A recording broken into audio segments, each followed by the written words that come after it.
नेताजी का चश्मा fourth part है ये। संसार के किसी भी देश में महान व्यक्तियों का आभास नहीं रहा है। महान व्यक्तियों का अभाव नहीं रहा है। कुछ व्यक्ति अपने ही देश में ख्याति पाते हैं और कुछ व्यक्तियों की ख्याति संसार में फैल जाती है।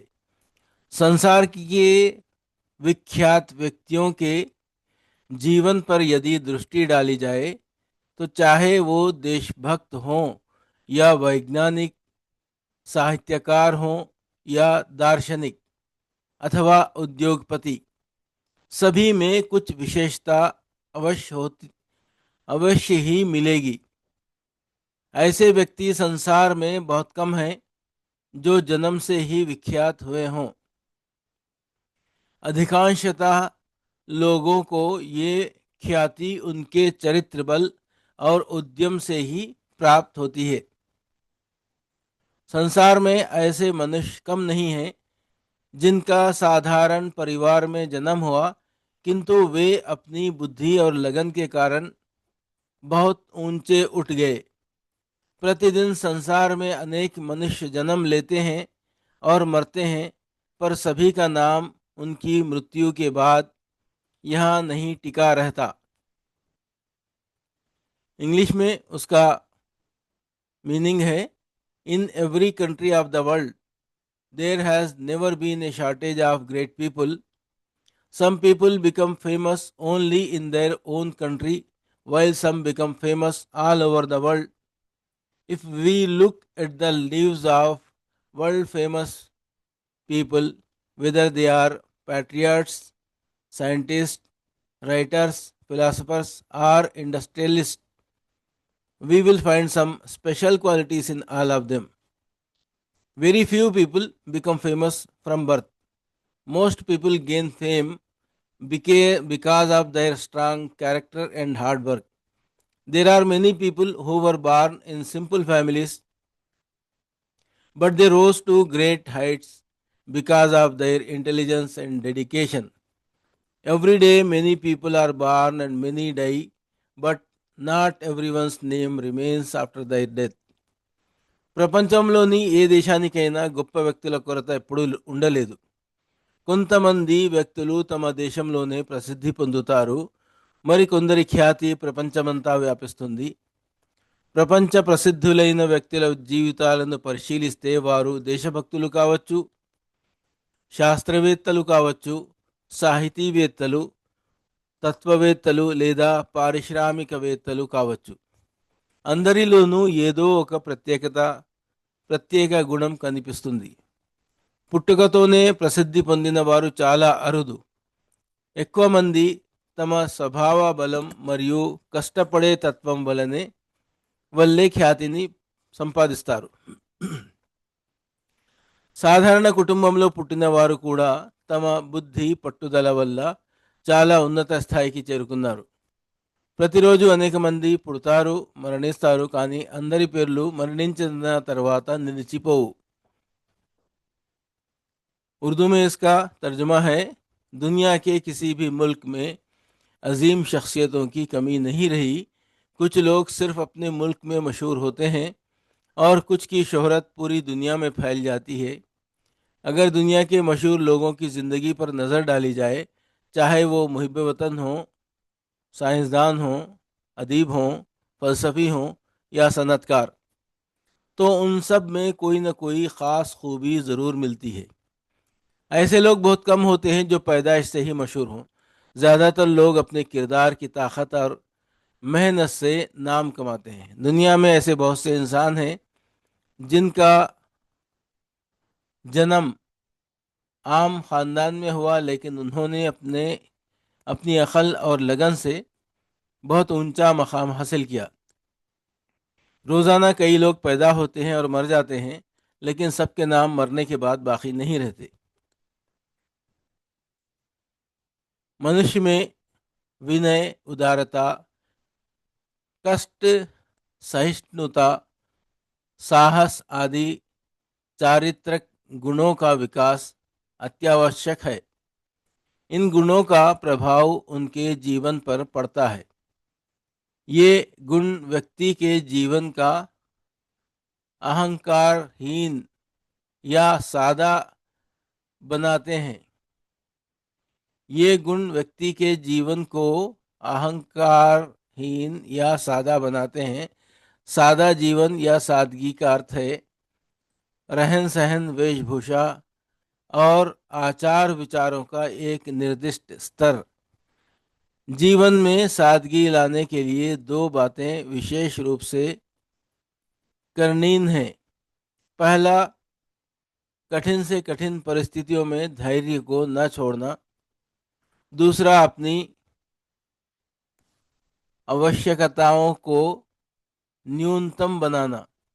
हमारी वास्तविक आवश्यकताएं बहुत कम होती हैं। अपनी आवश्यकताओं को हम स्वयं बढ़ाते हैं, जो बाद में हमारे जीवन को विषम बना देते हैं। इसीलिए सादा जीवन व्यतीत करना चाहिए और अपने विचारों को उच्च बनाए रखना चाहिए।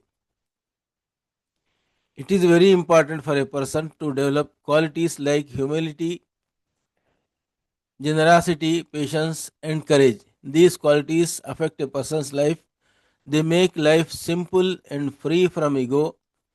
Simple living means maintaining a simple lifestyle, simple clothing, simple behavior. To bring simplicity into life, two things are especially necessary. One, never lose patience, even in the most difficult situations. Second, keep your needs to a minimum. Our real needs are very few. We ourselves increase our needs, and later these increased needs make our life difficult. Therefore, we should live a simple life and keep our thoughts high. మనుష్యులలో వినయం, ఉదారత, కష్టాలను భరించే శక్తి, ధైర్యం వంటి గుణాల అభివృద్ధి చాలా అవసరం. ఈ గుణాలు మనిషి జీవితంపై మంచి ప్రభావాన్ని చూపుతాయి. ఇవి మనిషిని అహంకారం లేకుండా సాధారణంగా జీవించేలా చేస్తాయి. సాదాసీదా జీవితం అంటే జీవన శైలి, దుస్తులు, ఆచార వ్యవహారాలు అన్నీ ఒక సాదా సీదా స్థాయిలో ఉండటం.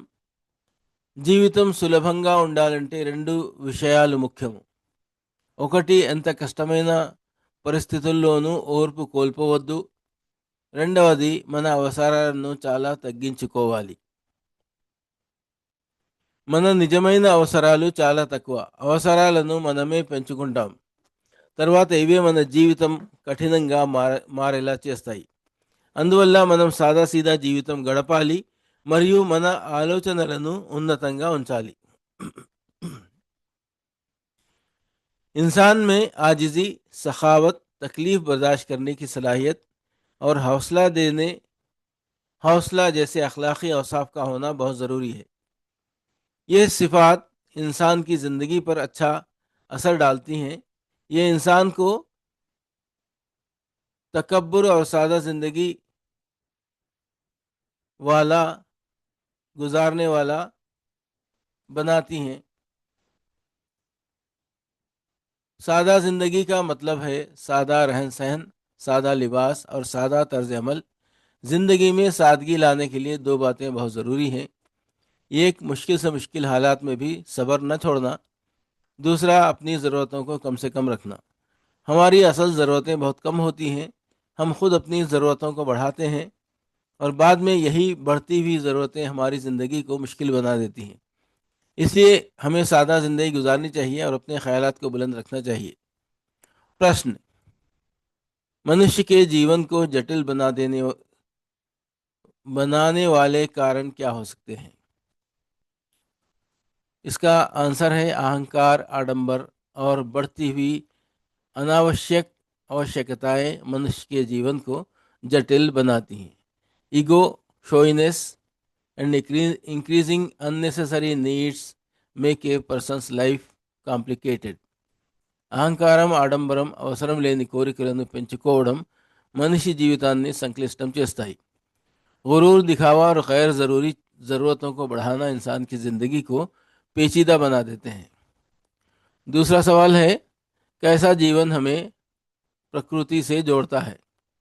सरल, सहज और सादा जीवन हमें प्रकृति से जोड़ता है। A simple, natural and plain life connects us with nature. సరళమైన, సహజమైన, సాదాసీదా జీవితం మనలను ప్రకృతితో అనుసంధానిస్తుంది. सादा, फितरी और बेतकल्लुफ जिंदगी हमें फितरत से जोड़ती है. आवश्यकता, लोगों को ख्याति कैसे अधिकांशता लोगों को ख्याति कैसे प्राप्त होती है? अधिकांश लोगों को ख्याति उनके चरित्र बल और परिश्रम से मिलती है. Most people gain fame through strong character and hard work. చాలా మందికి ఖ్యాతి వారి మంచి స్వభావం మరియు కష్టపడి పనిచేయడం వల్ల లభిస్తుంది. ज़्यादातर लोगों को शोहरत उनके मजबूत किरदार और मेहनत की वजह से मिलती है. चौथा प्रश्न है, हमें किन पर संयम बनाए रखना चाहिए? हमें अपनी आवश्यकताओं पर संयम रखना चाहिए और कठिन परिस्थितियों में धैर्य नहीं छोड़ना चाहिए. We should control our needs and remain patient even in difficult situations. మన అవసరాల మీద నియంత్రణ పెట్టుకోవాలి. కష్టమైన పరిస్థితుల్లో కూడా ఓర్పు కోల్పోవద్దు. हमें अपनी ज़रूरतों पर काबू रखना चाहिए और मुश्किल हालात में सब्र नहीं छोड़ना चाहिए. पांचवा प्रश्न है, गद्यांश का उचित शीर्षक लिखिए. A simple life and great qualities, ये इसका नाम हो सकता है. సాదా జీవన్ और महान गुण. సాదా సీదా జీవితం మరియు ఉన్నత గుణాలు. సాదా जिंदगी और आला सिफात. अभिव्यक्ति, सृजनात्मकता, ओरिएंटेशन. अभिव्यक्ति, सृजनात्मकता का मतलब है अपनी बात को नए, सुंदर और रचनात्मक तरीके से व्यक्त करने की क्षमता. इसमें कल्पना, सोच, भाषा और रचनात्मकता चारों का मेल होता है. Expression creativity means the ability to express your thoughts in a new, creative and imaginative way. అభివృద్ధి, అభివ్యక్తి, సృజనాత్మకత అంటే తన భావాలను కొత్తగా, అందంగా, సృజనాత్మకంగా వ్యక్తపరిచే సామర్థ్యం. इजहार तख्लीकी सलाहियत का मतलब है अपनी बात को नए, खूबसूरत और तख्लीकी अंदाज में पेश करने की सलाहियत. आ, इन प्रश्नों के उत्तर 5-6 पंक्तियों में लिखिए. चश्मे वाले का संक्षिप्त परिचय अपने शब्दों में लिखिए. जवाब है, चश्मे वाला एक सरल, ईमानदार और देशभक्त व्यक्ति था. वो दिल से चाहता था कि नेताजी की प्रतिमा पर हमेशा सही और साफ चश्मा लगा रहे. आर्थिक स्थिति मजबूत न होने पर भी वो अपने पैसे से नया चश्मा खरीदकर प्रतिमा पर लगा देता था. उसके भीतर सेवा भाव, सादगी और कर्तव्य निष्ठा बहुत गहरी थी. समाज और देश के प्रति उसका समर्पण उसे एक आदर्श व्यक्ति बनाता है. The spectacle seller was a kind and patriotic man. He sincerely cared for Netaji's statue and made sure it always had a proper pair of glasses. Even when he didn't earn much, he used his own money to place new spectacles on the statue. His dedication showed his love and respect for great leaders and his sense of responsibility toward society. He was simple, honest, and helpful in nature. ఆ కళ్ళద్దాళ్ళు అమ్మే వ్యక్తి చాలా మంచివాడు మరియు నిజమైన దేశాభిమాని. అతడు నేతాజీ విగ్రహానికి చష్మాలు, కళ్ళద్దాడు ఎప్పుడూ సరిగా ఉండేలా చూసుకునేవాడు. తనకేమీ లాభం లేకపోయినా తన సొంత డబ్బుతో కొత్త కళ్ళద్దాలు పెట్టేవాడు. అతని సేవాభావం, నిజాయితీ, సాదాసీదా స్వభావం అందరికీ ఆదర్శం. సమాజం పట్ల బాధ్యత ఉన్న వ్యక్తిగా అతడి పేరు గుర్తుండిపోయింది. चश्मा बेचने वाला आदमी निहायत शरीफ और मुहिब वतन था. वो दिल से चाहता था कि नेताजी के मुजस्समे पर हमेशा सही चश्मा लगा रहे. आमदनी कम होने के बावजूद वो अपने खर्च से नया चश्मा लगाता था. उसका जज्बा, खिदमत और सादगी उसके अच्छे किरदार को जाहिर करती है. वो एक जिम्मेदार, ईमानदार और नेक दिल इंसान था. बार बार सोचते क्या होगा उस कौम का जो अपने देश की खातिर घर गृहस्थी, जीवन, जिंदगी सब कुछ होम देने वालों पर भी हंसती और अपने लिए बिकने के मौके तलाश करती है. इन पंक्तियों के द्वारा लेखक क्या कहना चाहते हैं, स्पष्ट कीजिए. इन पंक्तियों में लेखक कहना चाहते हैं कि अपनी कौम का भविष्य तब अधिकारमय हो जाता है जब लोग अपने ही देश के लिए सब कुछ बलिदान करने वाले का मजाक उड़ाते हैं. अंधकारमय हो जाता है. जो लोग देशभक्तों की कदर नहीं करते वे अपने लाभ के लिए आसानी से बिक जाते हैं. ऐसे समाज धीरे धीरे अपनी मूल पहचान और मूल्य खो देता है. लेखक चेतावनी देते हैं कि ऐसे लोगों के कारण राष्ट्र कमजोर पड़ जाता है. The writer wants to say that a nation's future becomes dark when people laugh at those who sacrifice everything for the country. People who don't respect patriots are ready to sell themselves for selfish gain. Such a society slowly loses its values and identity. The writer warns that these attitudes can weaken the whole nation. ఈ పంక్తుల్లో రచయిత చెప్పదలచింది ఏమిటంటే, దేశం కోసం అన్ని త్యాగం చేసిన వారిని ఎగతాళి చేసే జాతి భవిష్యత్ చీకట్లో పడుతుంది. దేశభక్తుల విలువ గుర్తించని వారు స్వలాభం కోసం సులభంగా అమ్ముడవుతారు. అలాంటి సమాజం తన విలువలను, స్వభావాన్ని కోల్పోతుంది. ఇలాంటి మనస్తత్వం ఉన్న వల్ల దేశం బలహీన పడుతుందని రచయిత హెచ్చరిస్తున్నారు. इन सतूर में मुसन्निफ कहना चाहते हैं कि उस कौम का मुस्तकबिल तारीख हो जाता है जो अपने मुल्क के लिए सब कुछ कुर्बान करने वालों का मजाक उड़ाती है. ऐसे लोग अपने फ़ायदे के लिए आसानी से बिक जाते हैं और वफादारी खो देते हैं. इस तरह का माशरा अपनी कदरें और पहचान खो बैठता है. मुसन्निफ खबरदार करता है कि ऐसे लोग पूरी कौम को कमज़ोर बना देते हैं. आराम हराम है, जवाहरलाल नेहरू. नेक्स्ट है, इन प्रश्नों के उत्तर 10-12 पंक्तियों में लिखिए. Right the answers to these questions in 10 to 12 lines. ఈ ప్రశ్నలకు సమాధానాలను 10 నుండి 12 पंक्తుల్లో రాయండి. इन सवालों के जवाब 10 से 12 सत्रों में लिखें. पहला सवाल है, भाई खूब क्या आइडिया है. इस वाक्य को ध्यान में रखते हुए बताइए कि एक भाषा में दूसरी भाषा के शब्दों के आने से क्या लाभ होते हैं.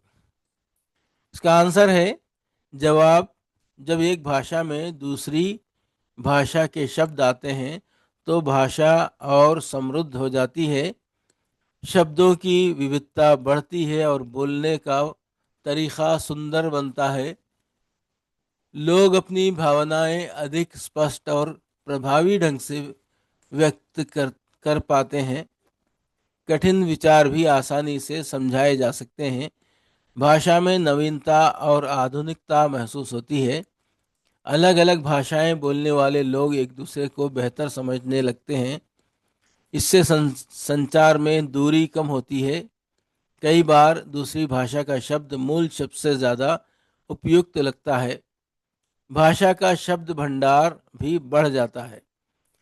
समाज में सांस्कृतिक मेल जोल बढ़ता है और भाषा अधिक सरल व आकर्षक बन जाती है. English. When words from another language enter a language, it becomes richer and more expressive. The variety of words increases and speaking becomes more natural and beautiful. People can express their feelings more clearly and effectively. Even difficult ideas can be explained more easily.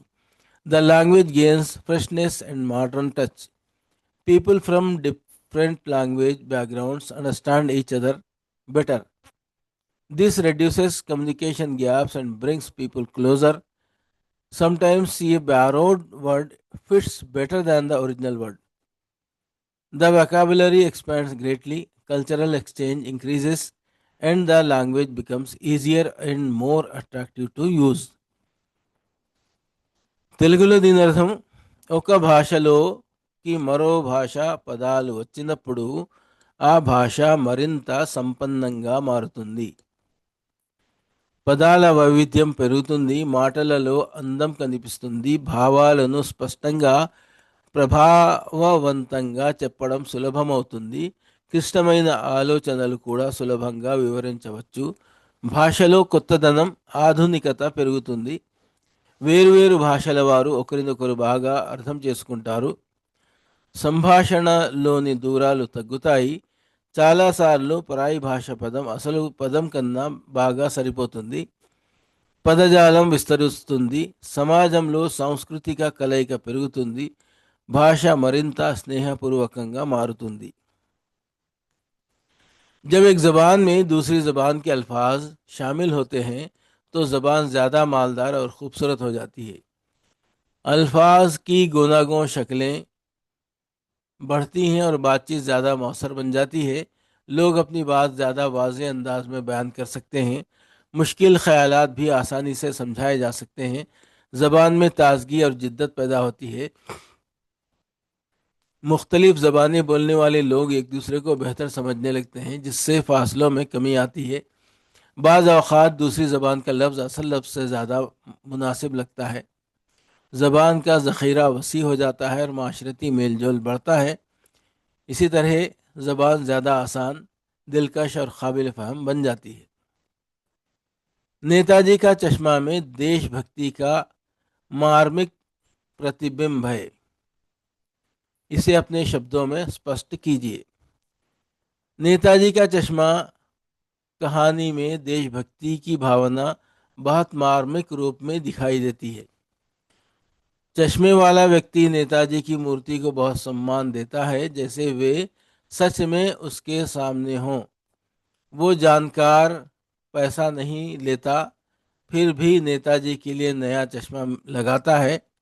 उसकी ये सेवा केवल कमाई के लिए नहीं बल्कि सच्चे देश प्रेम के से प्रेरित है.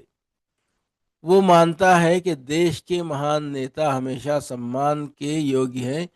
चश्मा लगाना उनके लिए एक छोटा सा कर्तव्य है, पर उसके दिल में देश के प्रति गहरी श्रद्धा छिपी है. उसका ये त्याग और निस्वार्थ भाव हमें बताता है कि सच्ची देशभक्ति दिखावे में नहीं, छोटे छोटे कामों में होती है. कहानी ये भी बताती है कि ऐसे लोग समाज में भले कम हों, लेकिन वही देश की असली ताकत हैं. इन द स्टोरी नेताजी का चश्मा, the feeling of patriotism is shown in a very touching way. The spectacle seller respects Netaji's statue as if Netaji is alive in front of him. He never takes money knowingly, yet he puts a new pair of glasses on the statue. His action is not for income but inspired by true love for the nation. He believes that great leaders must always be honored. For him, fixing the glasses is a small duty, but it shows deep devotion to the country. His sacrifice and selfless nature teach us that real patriotism is not in showing off, but in small acts of respect and service. The story reminds us that such people may be few, but they are the real strength of a country, of a nation. Netaji కా చష్మా కథలో దేశభక్తి ఎంతో హృదయాన్ని తాకే విధంగా చూపబడింది. కళ్ళజోడు అమ్మేవాడు నేతాజీ విగ్రహాన్ని నిజమైన వ్యక్తిగా గౌరవిస్తాడు. డబ్బు కోసమే కాదు, నిజమైన దేశ ప్రేమతోనే కళ్ళజోడు పెట్టేస్తాడు. అతనికి ఇది చిన్న పని అయినా దేశం పట్ల అతని భక్తి చాలా లోతుగా ఉంటుంది. గొప్ప నాయకులు ఎప్పుడూ గౌరవం పొందాలి అని అతడు నమ్ముతాడు. అతని త్యాగం, నిస్వార్థ సేవ, నిజమైన దేశభక్తి చిన్న చిన్న పనుల్లోనే ఉంటుందని తెలియజేస్తుంది. ఇలాంటి వ్యక్తులు సమాజంలో తక్కువగా ఉన్నా వారు దేశానికి నిజమైన బలం అని కథ చెబుతుంది. नेताजी का चश्मा में वतन से मोहब्बत का जज्बा बहुत ही दर्दमंदाना अंदाज में दिखाया गया है. चश्मा बेचने वाला नेताजी के मुजस्सिमे को ऐसे एहतराम देता है जैसे वो उसके सामने जिंदा हो. वो जानते बूझते पैसे ही नहीं लेता, फिर भी नई ऐनक लगा देता है. उसका ये अमल कमाई के लिए नहीं बल्कि सच्ची मोहब्बत, सच्ची हुब्बुल वतनी से होता है. वो समझता है कि मुल्क के अजीम रहनुमा हमेशा इज्जत के काबिल होते हैं. उसका ये छोटा सा काम दरअसल दिल में छुपी हुई बड़ी मोहब्बत को जाहिर करता है. उसकी कुर्बानी और बेगर्ज खिदमत हमें सिखाती है कि असल हुब्बुल वतनी दिखावे में नहीं बल्कि छोटे छोटे कामों में होती है. कहानी बताती है कि ऐसे लोग कम होते हैं मगर मुल्क की असल ताकत यही लोग हैं. हलदार साहब और पान वाले के बीच जो बातचीत हुई उसे संवाद के रूप में लिखिए. हलदार साहब हर बार कस्बे से गुजरते हुए नेताजी की मूर्ति देखकर रुकते थे.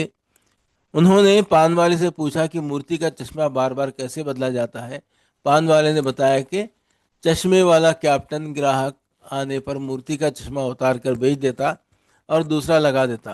हलदार को ये आइडिया मज़ेदार लगा.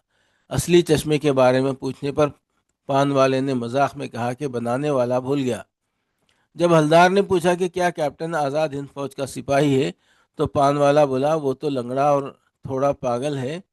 अंत में जब मूर्ति पर चश्मा नहीं था तो पान वाले ने दुखी होकर बताया कि कैप्टन मर गया. हलदार साहब used to stop at the town square, eat pan and look at Netaji's statue. Curious, he asked the pan seller why Netaji's glasses kept changing. The pan seller explained that the spectacle seller captain replaced the glasses whenever he needed to give them to his customers. Haldar was amazed at the idea. He also asked where Netaji's original glasses went, and the pan seller jokingly said, he, the maker, forget to make them. When Haldar asked if Captain was a soldier of the Azad Hind Fauj, the pan seller laughed and said Captain was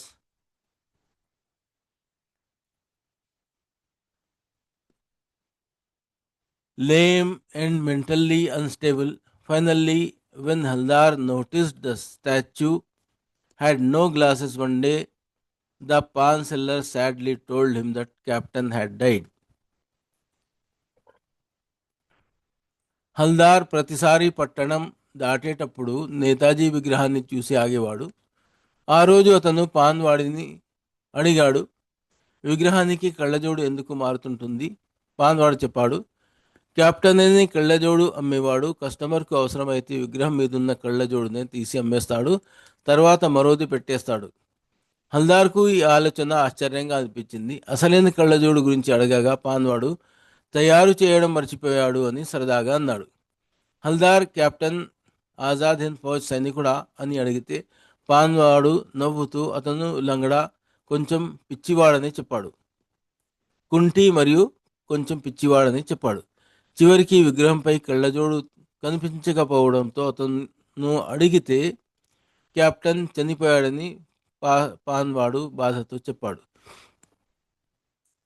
Haldar साहब हर बार कस्बे से गुजरते हुए नेताजी के मुजस्समे को गौर से देखते थे. एक दिन उन्होंने पान वाले से पूछा कि मुजस्समे के चश्मा बार बार क्यों बदल जाता है. पान वाले ने बताया कि चश्मा बेचने वाला कप्तान गाहक आने पर मुजस्समे का चश्मा उतार कर बेच देता और दूसरा लगा देता. हलदार को ये बात मजाहिया लगी. असल चश्मे के बारे में पूछने पर पान वाले ने हंसते हुए बताया कि बनाने वाला भूल गया. जब हलदार ने पूछा कि क्या कप्तान आज़ाद हिंद फौज का सिपाही है, तो पान वाला हंसकर बोला, वो तो लंगड़ा कुछ पागल सा है। आखिर में मुजस्समे पर चश्मा न होने की वजह पूछने पर पान वाले ने अफसोस से बताया कि कप्तान मर गया।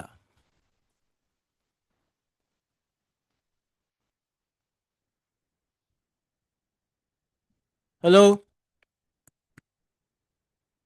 वालेकुम सलाम, खैरियत बेटे? रिकॉर्डिंग कर रहा था मैं। चलो ठीक है जी, बोलो बेटे। नहीं नहीं, फोन से नहीं, सिस्टम पे कर रहा था। हाँ बेटे, बोलो। अल्हम्दुलिल्लाह, अल्लाह का शुक्र है, अल्लाह का शुक्र है, अल्हम्दुलिल्लाह, सब ठीक है।